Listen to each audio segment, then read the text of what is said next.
मातृपितृचरणकमलेभ्यो नमः नमः। ॐ श्री सद्गुरुयुगलचरणकमलेभ्यो नमः नमः। ॐ वन्दे वाणी विनायक ॐ श्री शम्भ सदाशिवाय नमः नमः। ॐ राधाकृष्णाभ्यां नमः नमः। ॐ श्रीमद्भागवत महापुराणाय नमः नमः। ॐ अत्रावाहित समस्त देवी देवताभ्यो नमः नमः।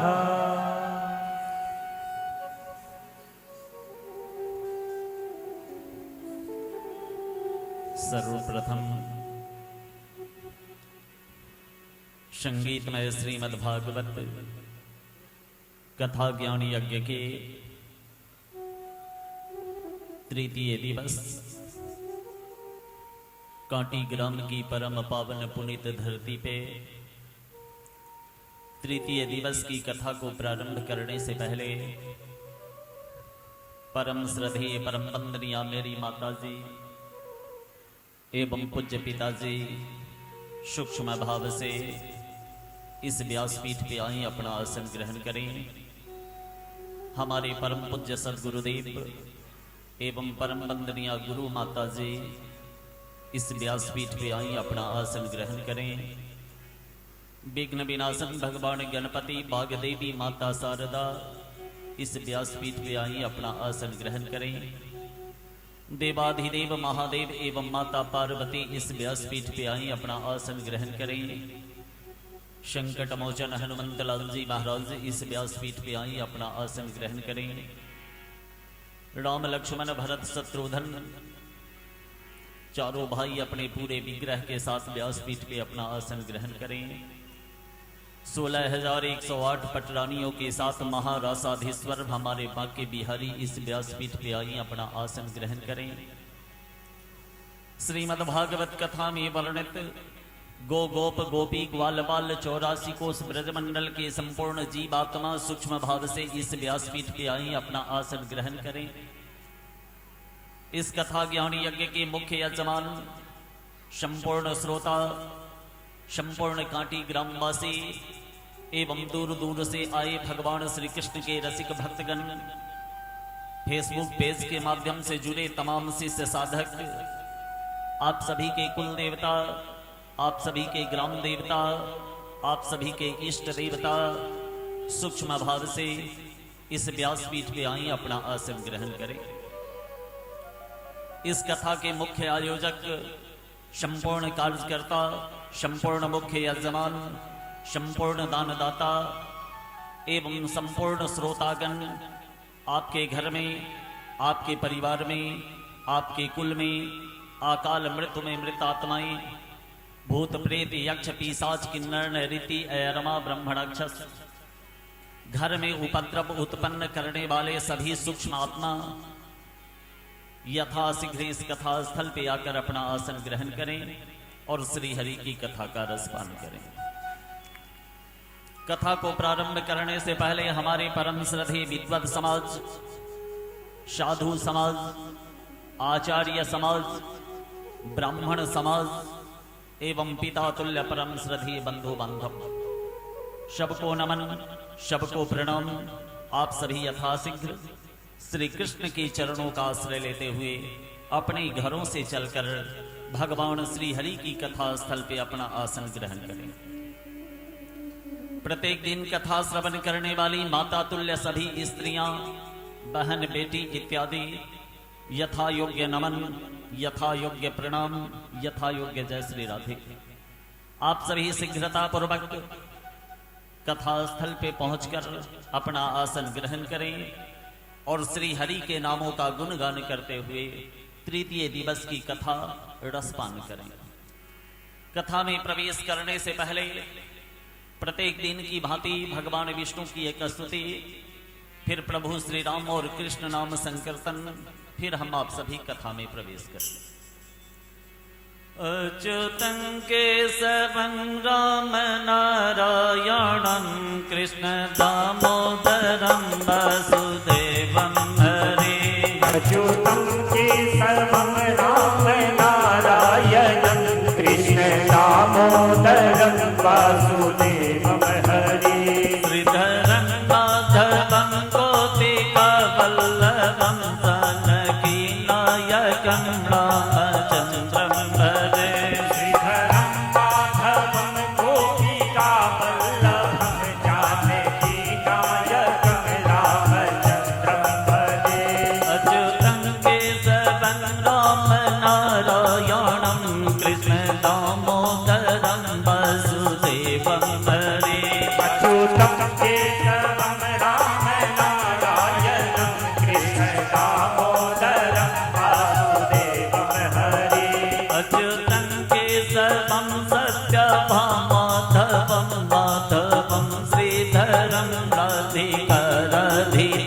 मंदिरं चेत सुंदरं देवकी नंदनं नंदजं संदरे मंदिरं चेतसा सुंदरं देवकी नंदनं नंदजं संदरे अच्युतं केशवं राम नारायणं कृष्ण दामोदरं वासुदेवं हरे अच्युतं केशवं राम नारायणं कृष्ण दामोदरं वासुदेवं हरे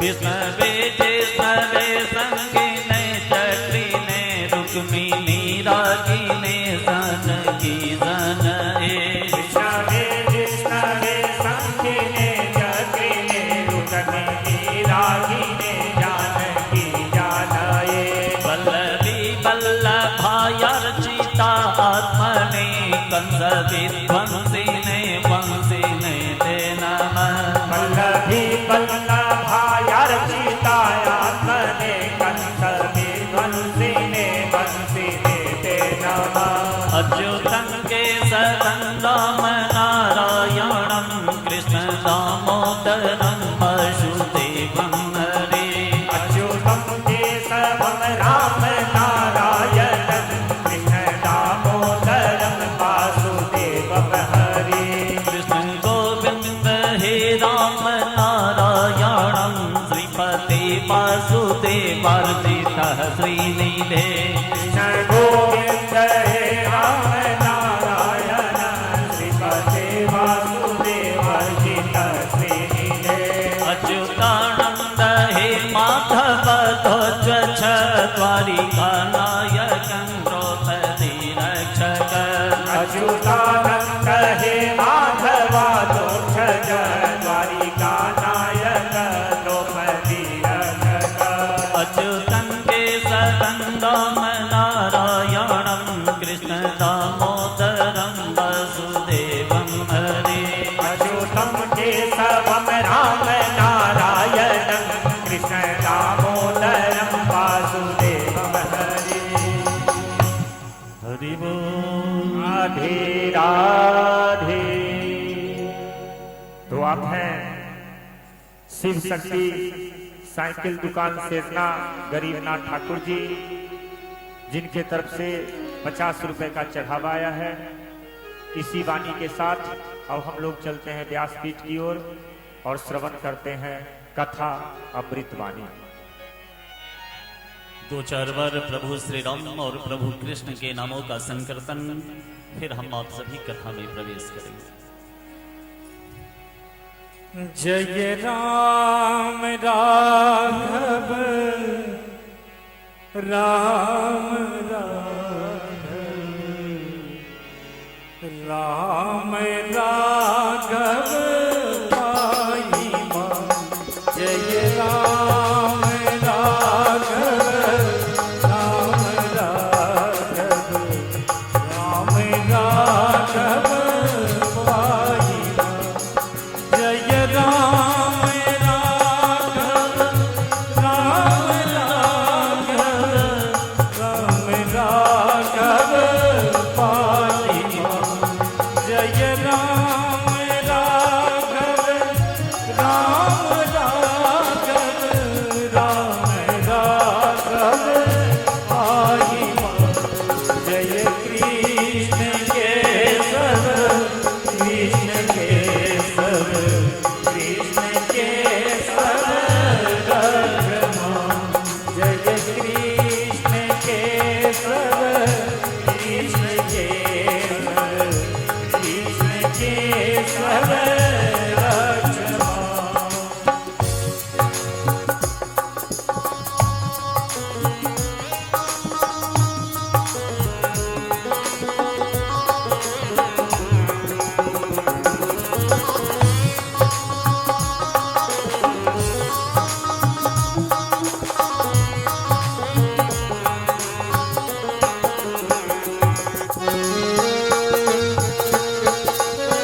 जय कृष्ण केशव कृष्ण केशव कृष्ण केशव लक्ष्मण जय कृष्ण केशव कृष्ण केशव कृष्ण केशव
लक्ष्मण जय कृष्ण केशव कृष्ण केशव कृष्ण केशव लक्ष्मण कृष्ण केशव कृष्ण केशव कृष्ण केशव लक्ष्मण।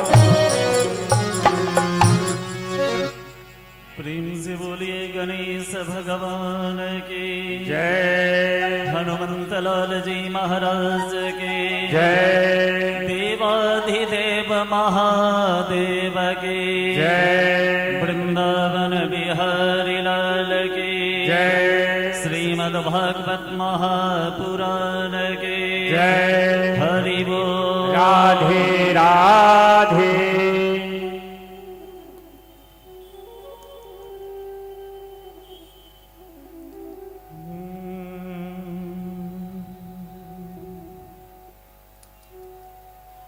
जयति तेधिकं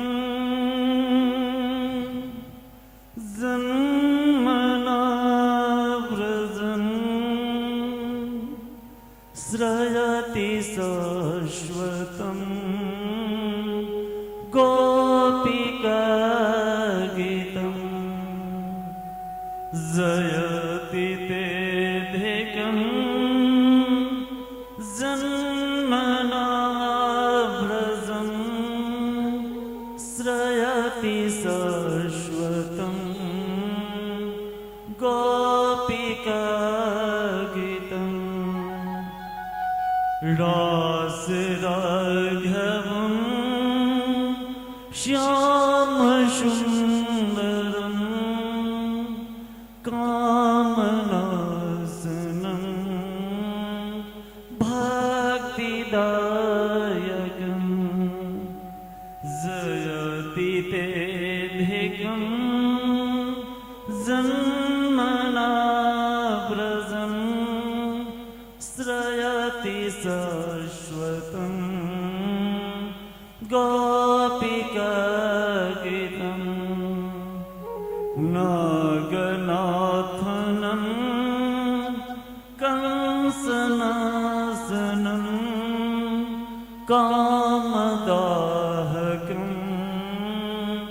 मोक्तिदायकं जयति तेधिकं जन्मना व्रजन् श्रयति शाश्वतं गोपिका गीतम्।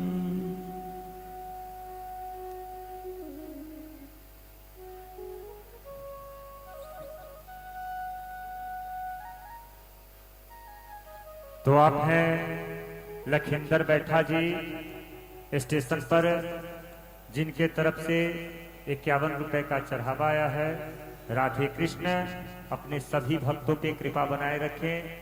इसी वाणी के साथ हम लोग चलते हैं व्यासपीठ की ओर और श्रवण करते हैं कथा अमृत वाणी। भगवान श्री कृष्ण को व्यासपीठ पे नियुक्त करते हुए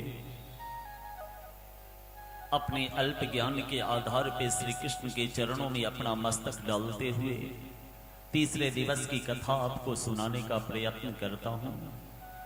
आगे श्री हरि की जैसी इच्छा होगी वैसी कथा होगी।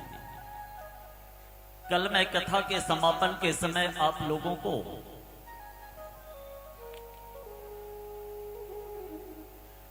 वेद व्यास जी के द्वारा श्रीमद्भागवत महापुराण के रचना की कथा श्रवण कराया। 18,000 श्लोकों का श्रवण वेद व्यास जी महाराज ने किया।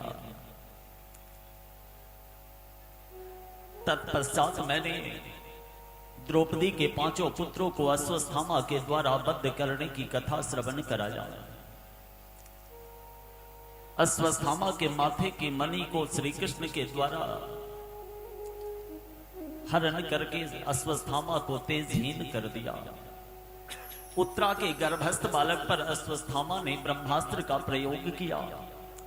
भगवान श्री कृष्ण ने अपनी योग शक्ति से उस ब्रह्मास्त्र के तेजाग्नि को नष्ट कर गर्भस्थ बालक की रक्षा की।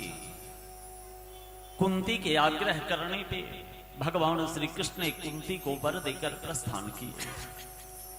आगे की कथा आज मैं श्रवण कराने का प्रयत्न करता हूं। मेरे बंधुओं,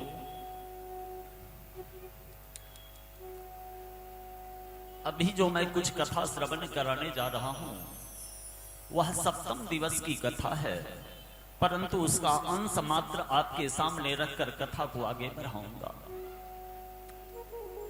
कुछ यदुवंशियों के मन में अहंकार जागृत हो गया। क्यों?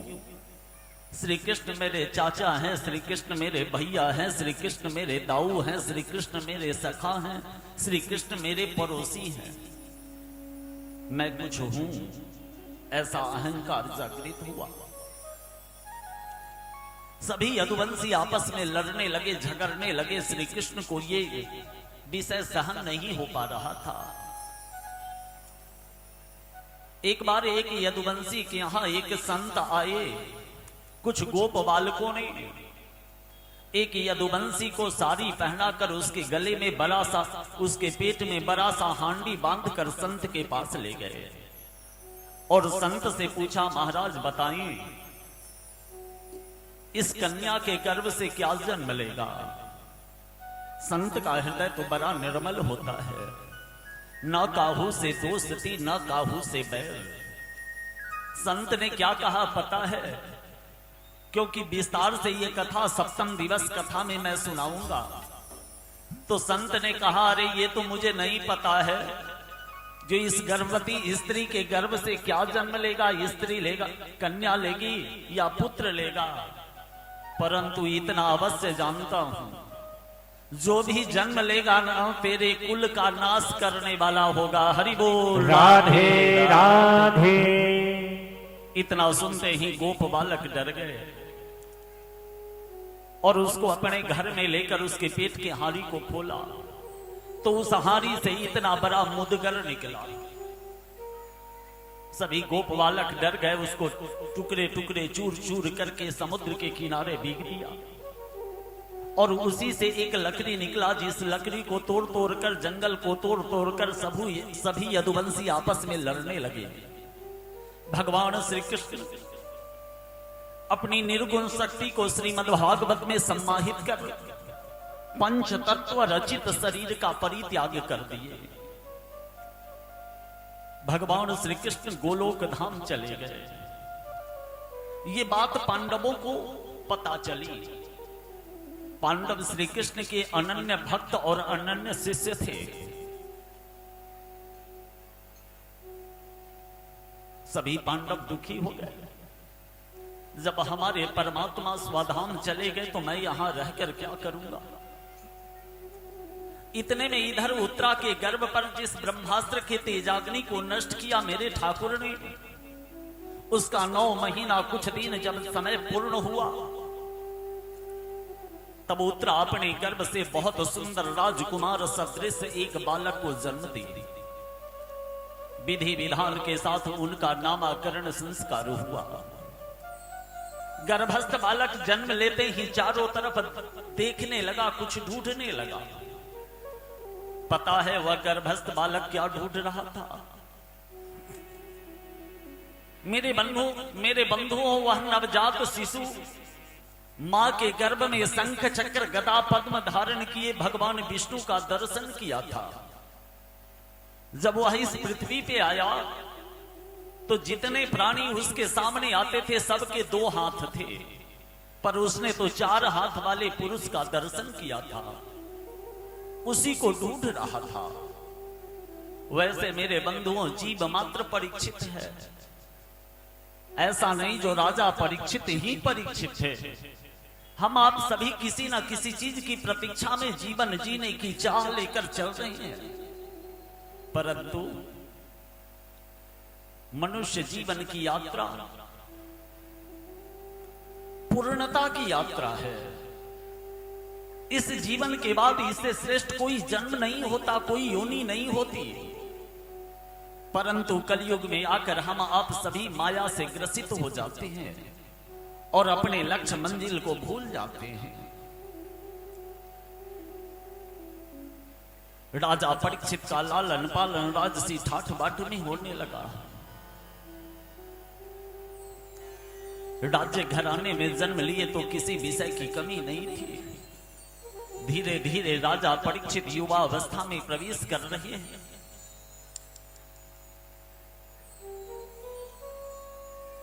राजा परीक्षित का विद्या अध्ययन इत्यादि प्रारंभ होता है। बहुत कम उम्र के ही जब राजा परीक्षित थे, तभी पांडवों ने राजा परीक्षित को राज्य सिंहासन समर्पित कर दिया और पांडवों ने स्वधाम गमन के उद्देश्य से इस पंच तत्व रचित शरीर को परमात्मा में विलय करने के उद्देश्य से हिमालय की दिशा की तरफ प्रस्थान कर गए। अगर इस कथा को विस्तार से सुनाऊं तो 2-3 घंटे इसी में समय व्यतीत हो जाएगा। श्रीमद् भागवत जी की जो कथा है, 18 पुराण की कथा इसके अंदर है।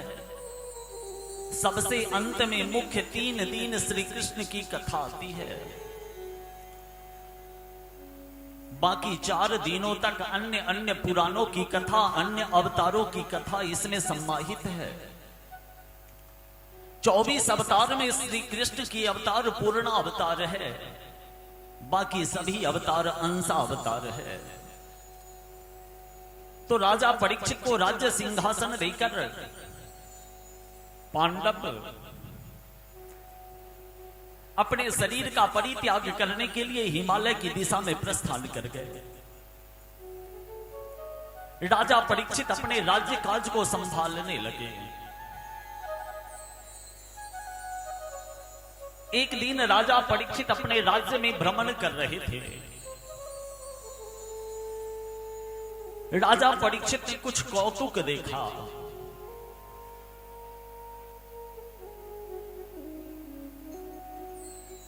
राजा परीक्षित ने देखा एक काला कलूठा व्यक्ति है जो हाथों में मुदगर लिए हुए है और एक बैल और एक गाय है। उसकी आंखों में पट्टी बंधी है। दोनों अपने नेत्रों से अश्रुधारा टप टप टप टप गिरा रही है। गाय और बैल का एक एक पैर कटा हुआ है और वह काला कलूठा व्यक्ति मुदगर से उस गाय और बैल को प्रताड़ित कर रहा है। राजा परीक्षित ने सोचा, ये काला कलूठा मनुष्य कौन है? ये गाय कौन है? और ये बैल कौन है? इसका एक पैर कहां गया, कैसे कट गया? राजा परीक्षित धनुष बाण को संभालते हुए उस गाय से पूछते हैं, तू कौन है? तेरा एक पैर कहां गया? और ये बैल कौन है? इसका एक पैर क्यों गया? और ये काला व्यक्ति क्यों इसे प्रताड़ित कर रहा है, क्यों दंडित कर रहा है?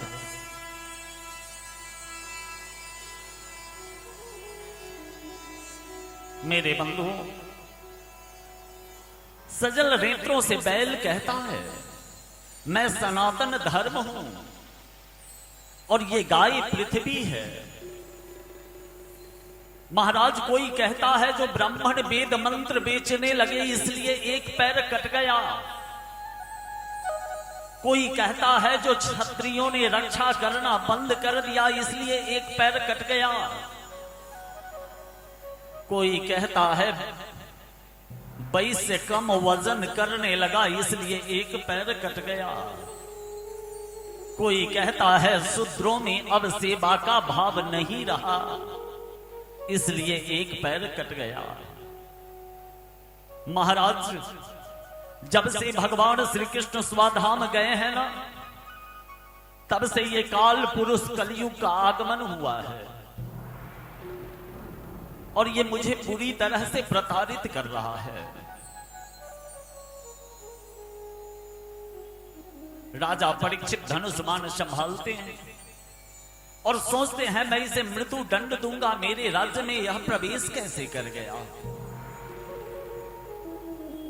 जैसे ही राजा परीक्षित धनुष बाण संभालते हैं, कलयुग राजा परीक्षित के पैर पे साष्टांग दंडवत करता है और राजा परीक्षित से कहता है, महाराज, मुझे तो परमात्मा ने भेजा है।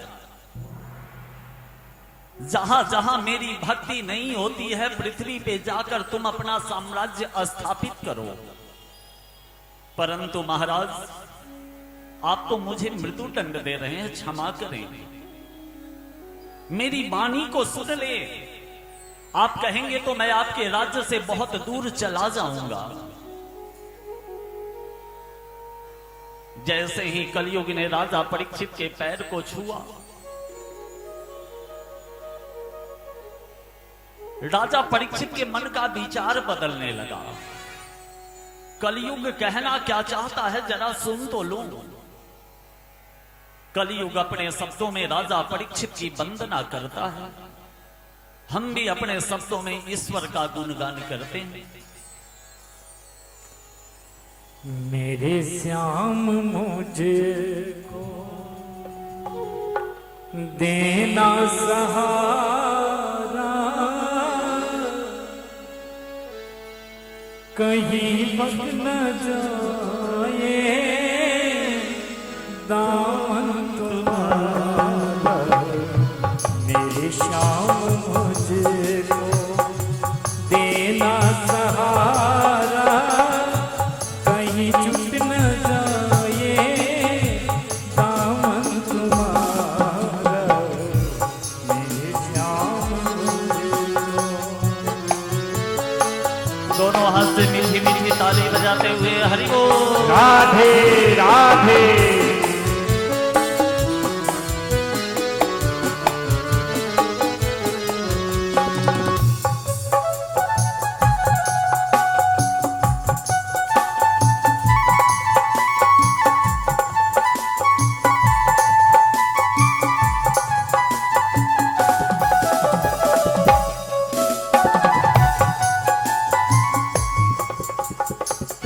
तेरे रास्ते से हटाती है दुनिया, इशारे से मुझको बुलाती है दुनिया।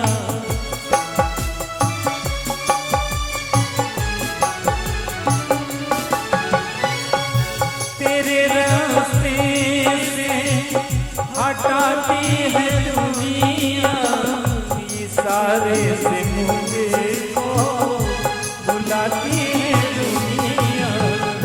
मैं देखूं न जग का झूठा इशारा,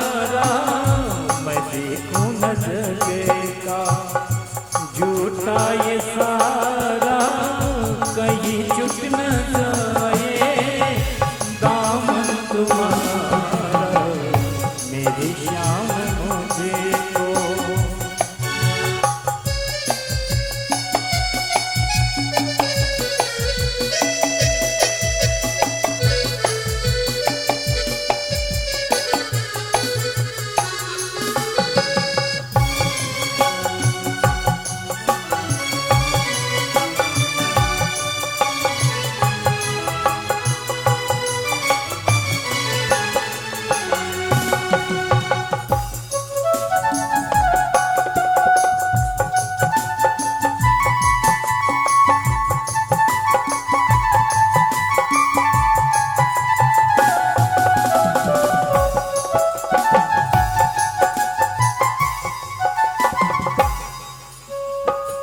बिना तेरे मन में समाए न कोई लगन का यही पग बुझाए न कोई।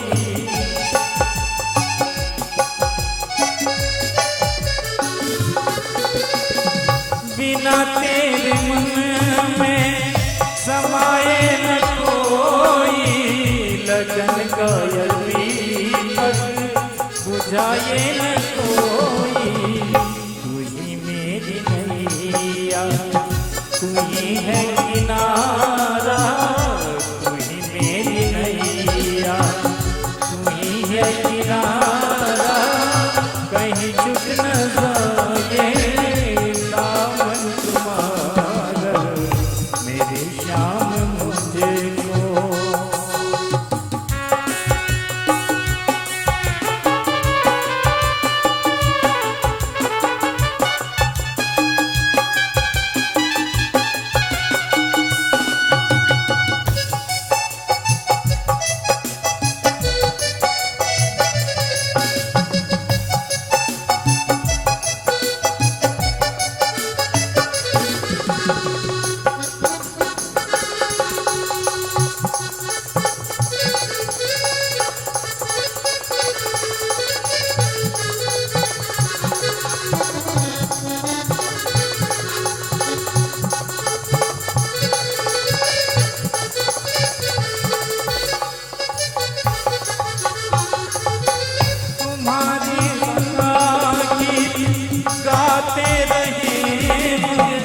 प्रभु जी तुम्हीं को रिझाते रहे।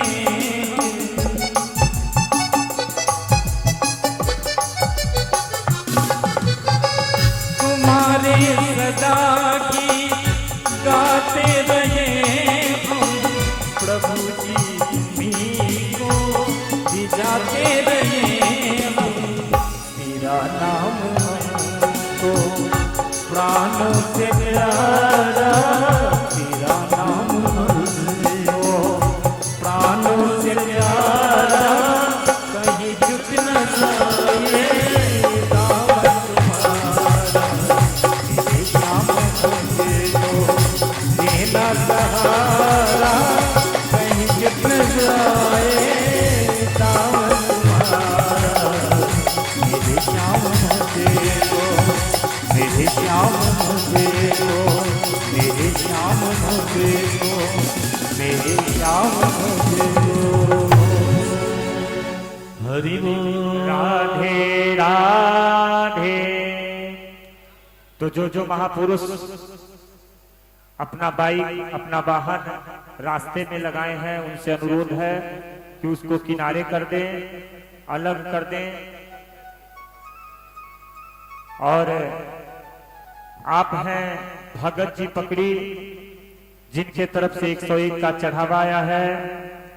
आप हैं महेश जी टर्मा जिसके तरफ से 50 रुपए का चढ़ावा आया है। इसी के साथ हम लोग चलते हैं व्यासपीठ की ओर और श्रवण करते हैं कथा अमृत वाणी। मेरे बंधुओं, जब कथा श्रवण करने जाएं तो भगवान श्री कृष्ण से नीचे बैठकर अगर कथा श्रवण करेंगे तो श्रवण करने का विशेष पुण्य फल मिलता है। अगर भगवान के सामने खड़े होकर कथा श्रवण करेंगे तो उतना पुण्य नहीं मिलता। कथा तो सोकर उठकर बैठकर कैसे भी श्रवण किया जा सकता है, पर भूमि पे बैठकर अगर श्रवण करते हैं तो ज्यादा पुण्य फल मिलता है। जो लाचार हैं, जो बीमार हैं, जो अस्वस्थ हैं, वे कुर्सी पे या किसी चीज पे बैठकर श्रवण कर सकते हैं। सामान्य लोग को जमीन पे बैठ के सुनना चाहिए। बहुत सारे लोग 10, 20, 100, 200, 50 चढ़ावा दे रहे हैं, तो इस पर छोटी सी बात मुझे एक याद आई। 2-4 पंक्ति मैं अपने बारे में और इस चढ़ावा के बारे में कुछ कहना चाह रहा हूं, क्योंकि शायद गोविंद की इच्छा है जो मैं इस शब्द को रख के कथा को आगे बढ़ाऊं। मेरे बंधुओं, आज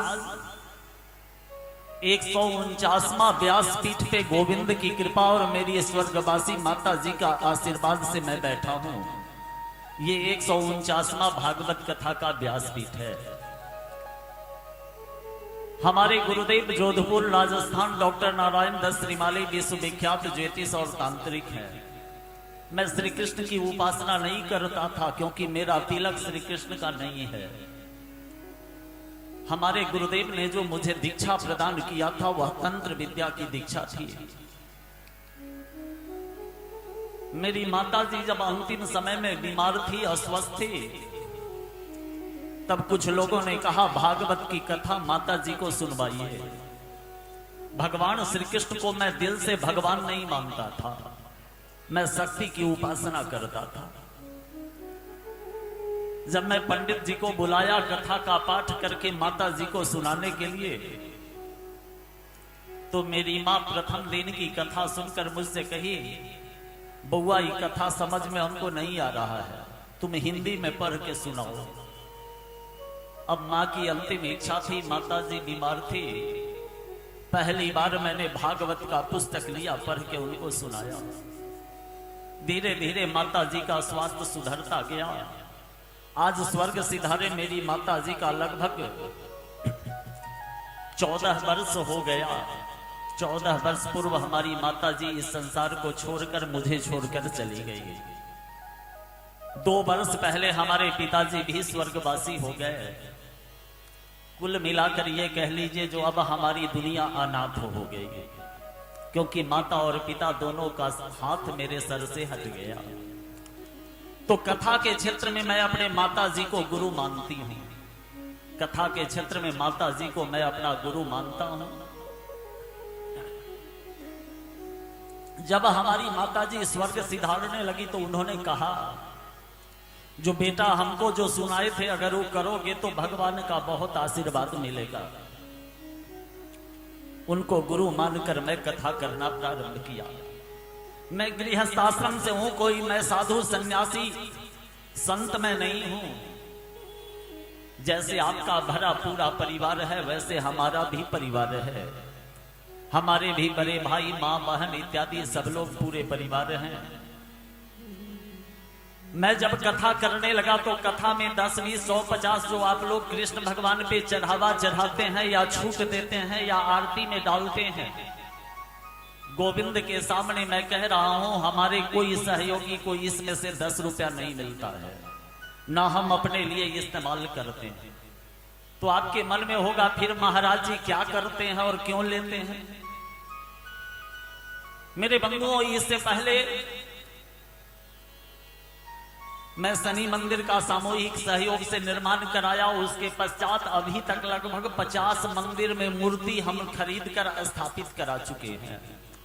जहां भी जिस क्षेत्र में किसी मंदिर में अगर मूर्ति टूट गया हो, मूर्ति खंडित हो गया हो या नया मंदिर बन रहा हो, किसी को मूर्ति प्रतिमा की आवश्यकता हो, हमसे संपर्क करेंगे। हम निःशुल्क मूर्ति की व्यवस्था कर उस मंदिर में उनको प्रदान करेंगे।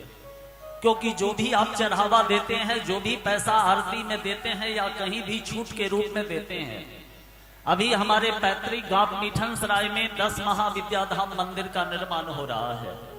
मैं जो आपके सामने कह रहा हूं पूरा लाइव चल रहा है, ऐसा नहीं जो मैं मन की बात आपसे कह रहा हूं। तो मेरे बंधुओं, गोविंद की कथा मैं इसलिए करता हूं, जो मेरे माता जी का आदेश था। और गोविंद का रंग काला रंग है। काला रंग जिस पे कलर पे चला जाता है ना, सब काला हो जाता है।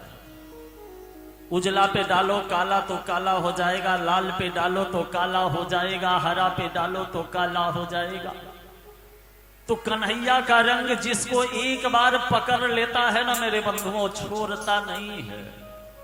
जैसे पूतना नाम की राक्षसनी को कन्हैया ने पकड़ा तो तब तक नहीं छोड़ा जब तक पूतना खत्म नहीं हो गई। तो मेरे बंधुओं, धन का 3 अवस्था है, दान भोग नाश। इस कलिकाल कलयुग में हम आप सभी यज्ञ इसलिए करते हैं जो सुख शांति समृद्धि की प्राप्ति हो। दान हम इसलिए करते हैं जो उस दान का उपयोग हो। परंतु अगर अग्नि में कुछ डालोगे तो जलेगा, परछाई में डालोगे तो नहीं जलेगा। तो मेरे बंधुओं, मंदिर बनवाना, प्रतिमा स्थापित करना, यज्ञ करवाना इत्यादि गोविंद की कृपा से मुझे बहुत पसंद है, बहुत अच्छा लगता है।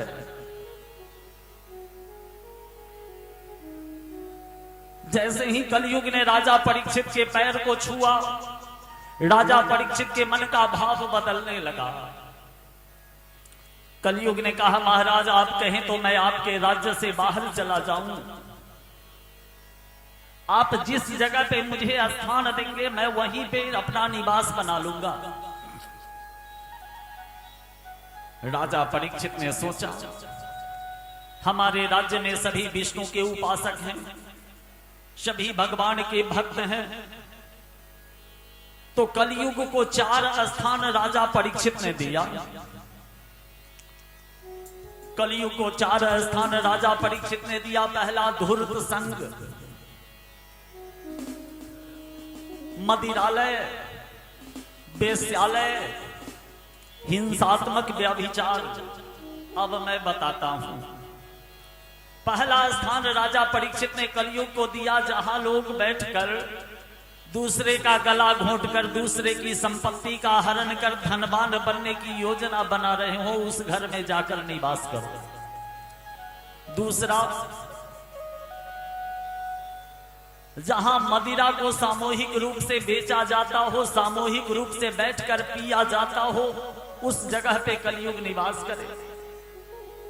तीसरा, जहां पे ईश्वर के प्रसाद के जैसे मांस का भक्षण किया जाता हो, जीव की हत्या की जाती हो, वहां पे कलयुग जाकर निवास करे। चौथा, जहां पर नारी के संग पर पुरुष कामासक्त होते हो, वैसे जगह पे कलयुग निवास करे। कलयुग ने कहा, महाराज आपके आदेश का पालन होगा, परंतु एक छोटा सा निवेदन था। राजा परीक्षित ने कहा, क्या? तो महाराज अगर आभूषण में जगह देते तो बहुत बड़ी कृपा होती। राजा परीक्षित ने सोचा, मुझे आभूषण की क्या आवश्यकता। राजा परीक्षित ने कहा, तथास्तु, तुम आभूषण में रह सकते हो।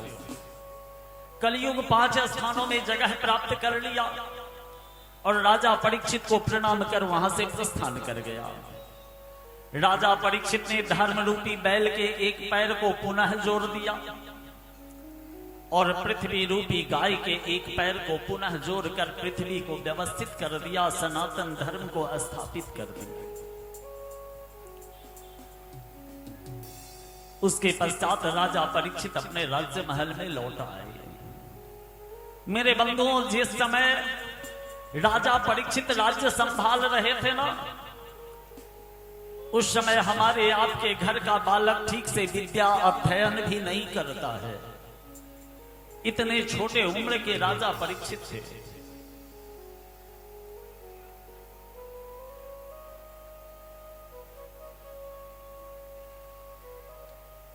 राजा परीक्षित एक रोज विश्राम की अवस्था में थे। एकाएक राजा परीक्षित की दृष्टि अपने राज्य महल के बरामदे में रखा एक बड़े संदूक पे गई। राजा परीक्षित के मन में भाव आया, जरा देखो तो सही, हमारे दादा परदादा इस बक्से में मेरे लिए क्या छोड़ कर गए हैं। जैसे ही राजा परीक्षित के मन में यह भाव आया, राजा परीक्षित अपने विश्राम कक्ष से निकलकर उस बक्से को खोला,